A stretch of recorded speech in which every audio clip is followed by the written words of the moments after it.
Para po sa ating pong scripture reading ngayong umaga, nais ko po muli kayong imbitahan na basahin ang pinakasusing talata na ating pong pagbabatayan ng ating pong pagbubulay-bulay.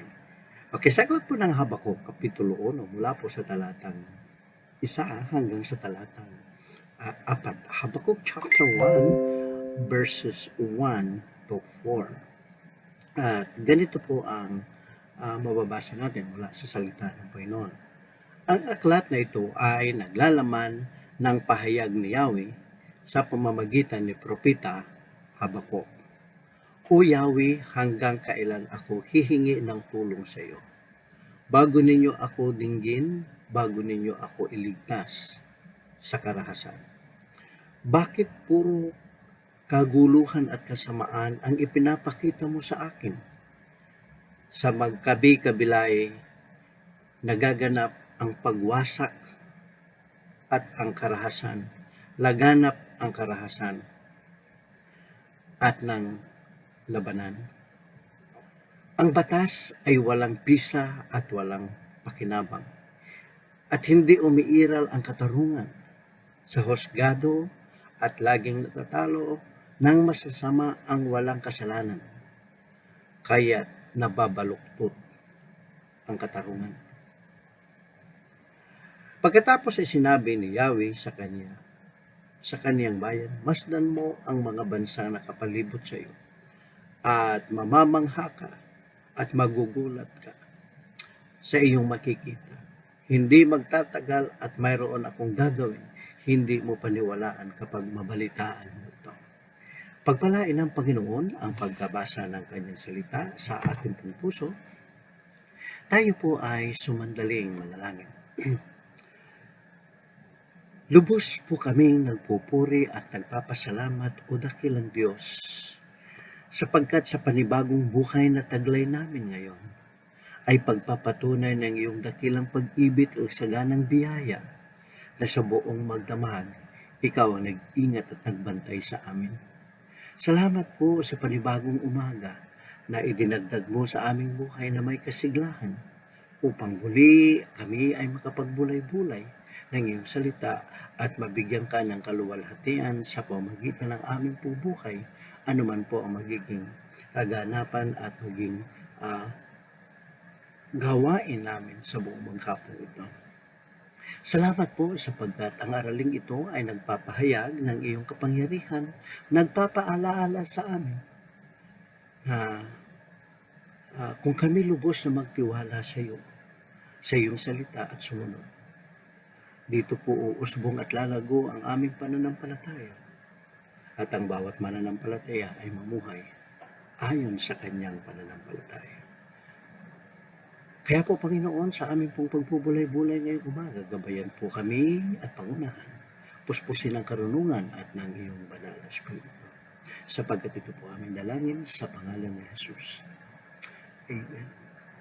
Matatandaan po natin na si Habakuk ay binigyan ng Panginoon ng pangitain at ang pangitain ito ay hindi po tila maganda sa kaniya sapagkat ito'y kaguluhan at laganap o talamak yung pong kasamaan sa kanyang bayan.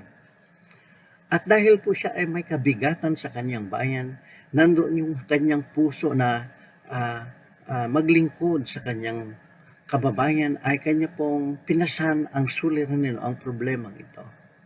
Kung kaya siya po'y umakyat doon sa bantayan at hinahintay ang tugon ng Panginoon sa kanyang panalangin. At dito po, nung nararamdaman ni Habakuk na tila bagang napakabagal, tama ba yung term? Napakabagal. Yung kanyang paghihintay ay habang siya po'y nakikipagbuno sa problema, sa suliranin ng kanyang bayan, pumasok po sa kanyang isip na kanya pong hinusgahan o hinatulan o sabihin natin, inakusahan, pinaratangan ang Diyos na walang malasakit sa kanyang bayan. Grabe, no? Alam mo, sa kapanahonan natin ngayon, ay madalas yan po ang nagiging kaganapan. na kapag hindi na natin alam at tila bagang magugupo na tayo ng problema at ng suliranin, mga kapatid, ay pumapasok sa ating pong puso at isipan na paratangan ng Diyos na tila bagang hindi siya nagmamalasakit sa kanyang bayan o sa kanyang mga anak. Napakainit po ng debate at diskusyon dyan sa Pilipinas patungkol po sa kagawaran ng kalusugan. Na may mga senador na nagsasabi na tila baga ang Pangulo ay wala pong ginagawa at malang malasakit sa mga tao, kung kaya't nahahayaan na lang na nangamamatay sa pamagitan ng coronavirus. Na kung saan ang mga namumuno ay sinasabi nila wala silang malasakit sapagkat yung mga frontliner ay hindi po naibibigay ang kanilang mga benepisyo. Kung ihahambing po natin ang ating pong kalalagayan sa ating pong henerasyon ngayon, bagaman ito po ay mayroong mahabang panahon ng pagitan mula kay Habakuk hanggang sa ating henerasyon, ay nagkakaparehas ang suliranin ng buong bayan na ang dahilan ay ang talamak na pamumuhay ng mga tao sa kasalanan. Kung kaya nga po tayo ay nahahanay sa mga lingkod ng Panginoon, ikaw at ako bilang mananampalataya na may kasiguraduhan ng kaligtasan at nakatanggap ng liwanag ng salita ng Diyos na siyang ipinapahayag natin dito na tayo po ang magiging kasangkapan ng Panginoon upang dalhin at pasanin ang suliranin ng bayan para atin pong itulog sa kaniyang paanan. Natatakot po ako, mga kapatid, na baka pag dumating po sa bigat ng problema, sa pakikipagbuno natin sa ating problema, ay atin pong maparatangan ang Diyos na tila bagang walang malasakit sa atin. At kung pagbabatayan natin ang sinabi ni Habakuk, ay sadyang maramdaman mo kung gaano po kabigat sa kanya. Sapagkat ang kanyang panaghoy ay maririnig mo sa kanya, O Yahweh, O Panginoon, hanggang kailan ako hihingi ng tulong sa iyo? Bago mo ako pakinggan. Na kung ipasok po at ilagay natin sa ating pong damdamin ang kalalagayan ni Habakuk, na tila po baga sa gitna ng ating pong pakikipagbuno sa problema, pagsubok ng buhay, ay tila bagang napakalayo pa ang kastagunan nito. Sabi niya, Panginoon, hanggang kailan? Ang ganda po kasi sa ibang version po, ang sabi niya, O Lord, how long shall I cry? And thou wilt not hear. And sabi niya that even I cry out until day of violence, and thou wilt not save. Sabi niya, Panginoon, tila bagang napakabagal ng iyong pagtugon sapagkat ang karahasan ay laganap na sa aming bayan. Ang pandemya na bumabalot sa aming pong kapaligiran, hanggang kailan mo kami pakinggan sa aming panalangin na magkaroon ng kalutasan ang aming problema, ang problema ng aming bayan, at kung paano mo kami iligtas sa mga kapahamakan ito.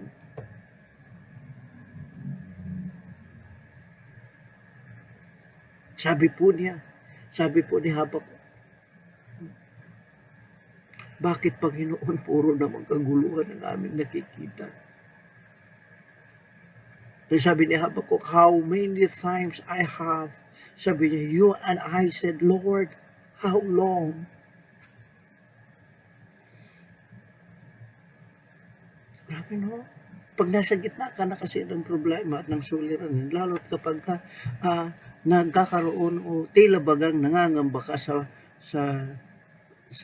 bingit ng kamatayan, ay lagi mong ipinapanalangin at ipinapanaghoy sa ating pong Panginoon na nais po natin magkaroon ng dagliang lunas sa bawat suliranin.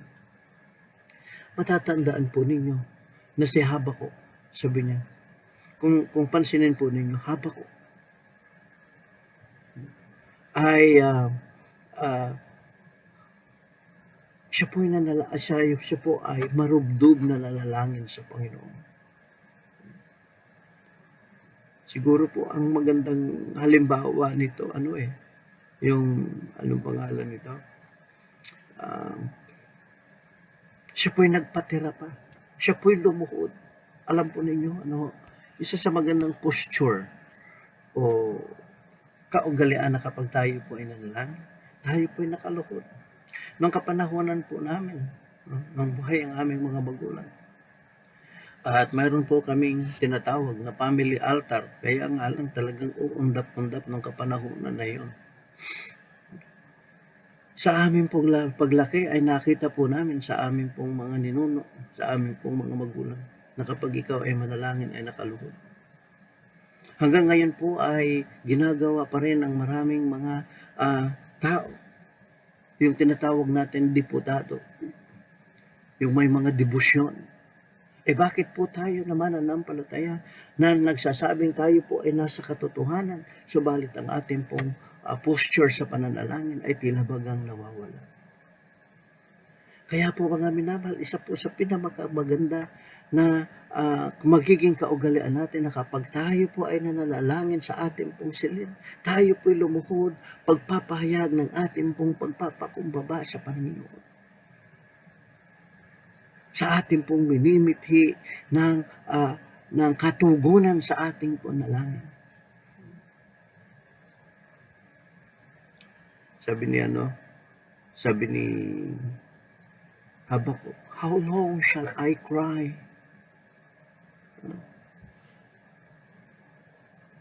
Sa talatang 2, sabi niya, O Panginoon, O Yahweh, hanggang kailan ako hihingi sa iyo ng tulong? Dito po kasi sa Tagalog, sa modern translations, ay ang ginamit niya ay pong paghingi ng tulong. On the King James Version, ay ginamit niya, how long shall I cry?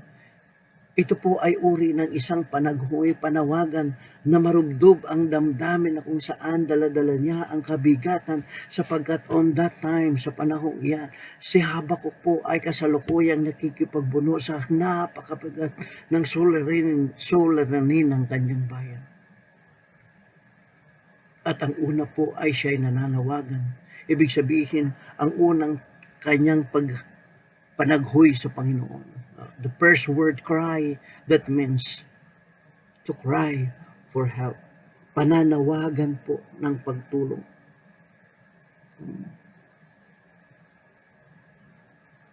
Maganda po hasambali.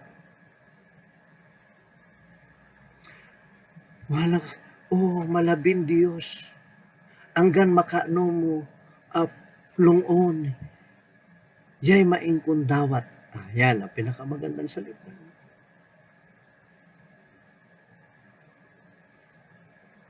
Mahalita po natin, masabi natin, O Diyos ko, anggan makaano mo lungon. Amain kun kaampuyo kun bana tangidaton ko'y problema ning maingkong babali. Nayay labay tutulon po ang pakikwan tambay. O nigwa tamo po halaluman halita, Diyos ko. Kaila makaano na ko lungon para tambayan tantabangan. Mamuhan, hamaingkon ang awiton ning problema ning maingkong babali. Number 2, sabi niya, when the word, how long shall, ginamit niya dito, how long shall I cry? On the second word, that means, he was crying to God. He was crying to God. Siya po'y nananaghoy sa Panginoon. Ang ibig kong sabihin, ang panaghuhi, siya po ay nananawagan ng tulong sa Panginoon. Siya po ay, sabihin natin, umiiyak ng tulong. Kaya po, ang pangalawang sabi niya po dito,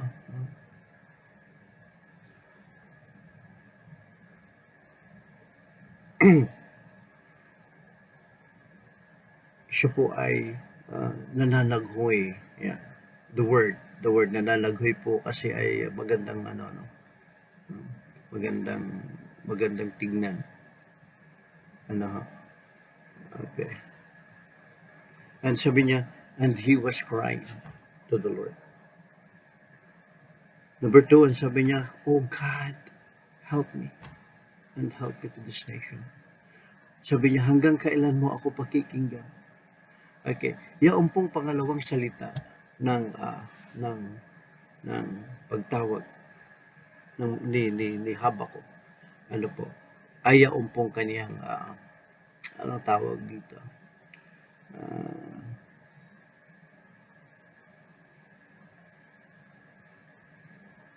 Bakit na yung slides ko?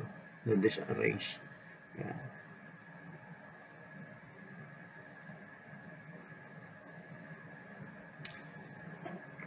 Siya po'y nanalangin sa Panginoon at sabi niya, siya po'y umiyak sa Panginoon. Yung pangalawa po ay ang pong panaghoy niya. Pag sinabi mong panaghoy, ang pong talagang iyak, humahagulhol, na padala-dala ang kabigat. Kumbaga nasa dead end na po siya ng kanyang sitwasyon, na wala po siyang matakbuhan kung hindi ang tumawag sa Panginoon.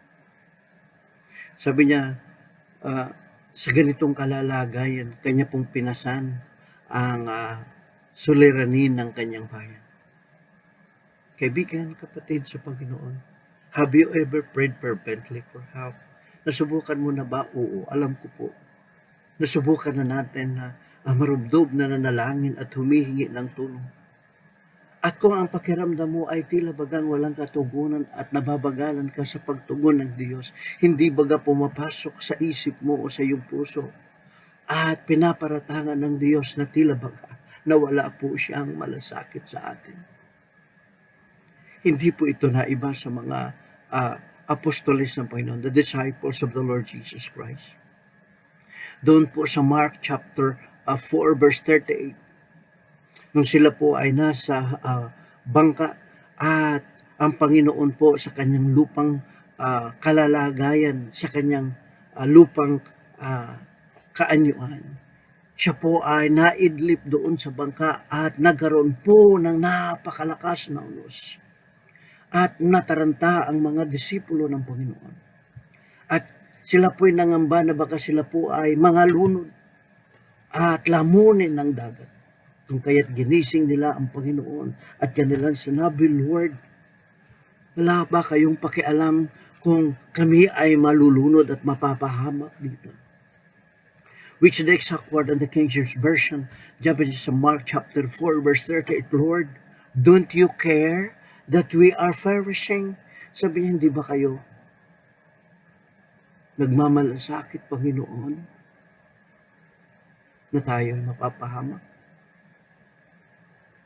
O sabi ng Panginoon, kayo na napakaliit ng pananampalataya. Kahit ang sinabi ng Panginoon sa bagyo o sa unos, sabi niya, ikaw na malakas na unos, tumigil ka. At sa pagbigkas ng Panginoon, ang unos po ay tumigil at tumahimik ang buong paligid. Sabi ng Panginoon, at ang lahat ng kapangyarihan ay pinagkaloob ko sa inyo mula sa langit hanggang dito sa lupa, na anuman ang iyong hihilingin sa aking pangalan ay ipagkakaloob ko sa inyo. Sa makatuwid, ang solusyon sa problema, ang solusyon sa suliranin na ating pong binubuno ngayon sa ating pong buhay ay may solusyon. Sapagkat ang Panginoon ay nag-iingat sa atin. 1 Peter 5:7, ang sabi niya, casting all your care upon Him, and He will care, and He careth for us. Tandaan po natin, kapatid, walang suliranin na hindi mabigyan ng solusyon sapagkat ang Diyos ay nagmamalasakit at nagmamahal sa atin.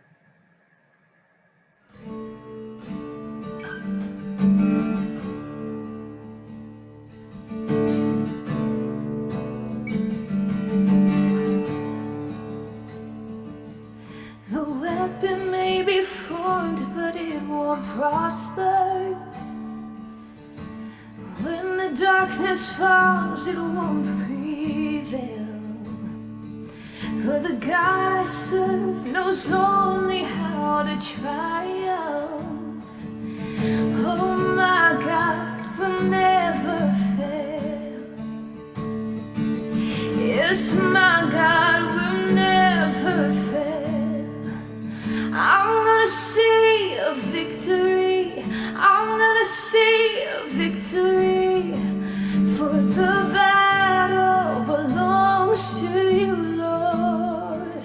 I'm gonna see a victory. I'm gonna see a victory. For the battle belongs to you, Lord. There's power in the mighty name of Jesus. Every war he wages, he will win. I'm not backing down from any giants, 'cause I know how this story ends. Yes, I know how this story ends. I'm gonna see a victory.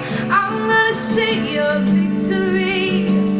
For the battle belongs to you, Lord. I'm gonna see a victory. I'm gonna see a victory. For the battle belongs to you, Lord. I'm gonna see a victory. I'm gonna see a victory. For the battle belongs to you, Lord. I'm gonna see a victory. I'm gonna see a victory. For the battle belongs to you, Lord. Oh, it belongs to you.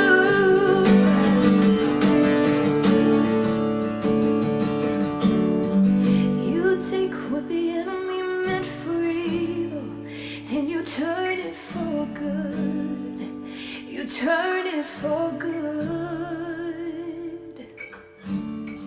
You take what the enemy meant for evil and you turn it for good. You turn it for good. You take what the enemy meant for evil and you turn it for good. You turn it for good. You take what the enemy meant for evil and you turn it for good. Turn it for good. You take what the enemy meant for evil and you turn it for good. Turn it for good. You take what the enemy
tayo po ay magsara sa You panalangin. take what the enemy meant for evil. O dakilang Diyos, mapagpalang Ama, salamat po sapagkat nakikita na po namin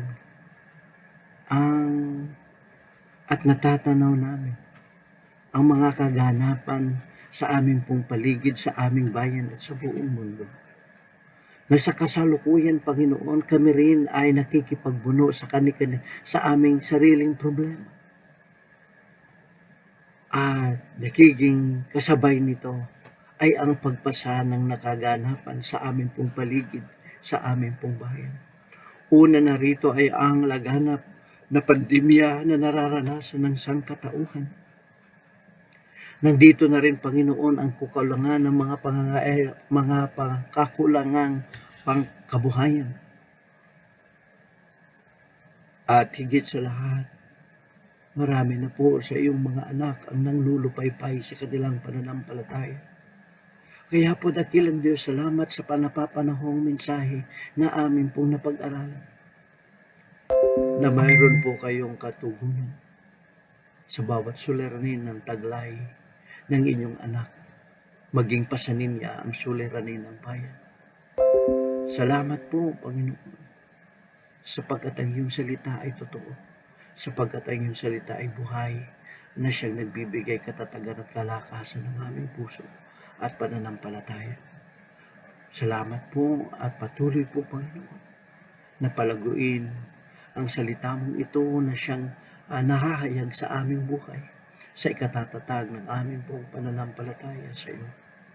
At higit sa lahat, dakilang Diyos, ingatan po at hawakan ang aming buhay sa panahon ng pandemyang ito. At ngayon, sa walang hanggang pag-ibig ng Diyos Ama at ang biyaya ng Jesucristo, ang pagkikipisan, pangaliw, paggabay ng banal na Espiritu na siyang sasa atin mula ngayon hanggang sa pagbabalik ng ating tagapagligtas sa pangalan ni Jesus. Amen. Kung ang Diyos ay ang ating pong sandigan, kung ang ating Diyos ang ating pong takbuhan sa panahon ng kaligaligan, at Kanya pong sinabi na kung ating pong ilatag at ipagkaloob sa Kanya, ipagkatiwala sa Kanya ang lahat ng ating pong agam-agam at pangamba sa buhay, sapagkat nakatitiyak tayo sa Kanyang salita na tayo po ay Kanyang iingatan at pagpapalain sa ating pong buhay. Ito po ang ating morning meditation at ako po muli si Pastor John. At nawa ang salita ng Panginoon na siyang nahayag sa atin ay tunay na maging pagpapala sa bawat isa. Magkita-kita po tayo bukas at patuloy po sa ating pong pag-aaral sa aklat po ng Habakuk, na kung saan nakita na natin ang unang paratang ni Habakuk na tila bagang Diyos ay hindi siya nagmamalasakit sa atin.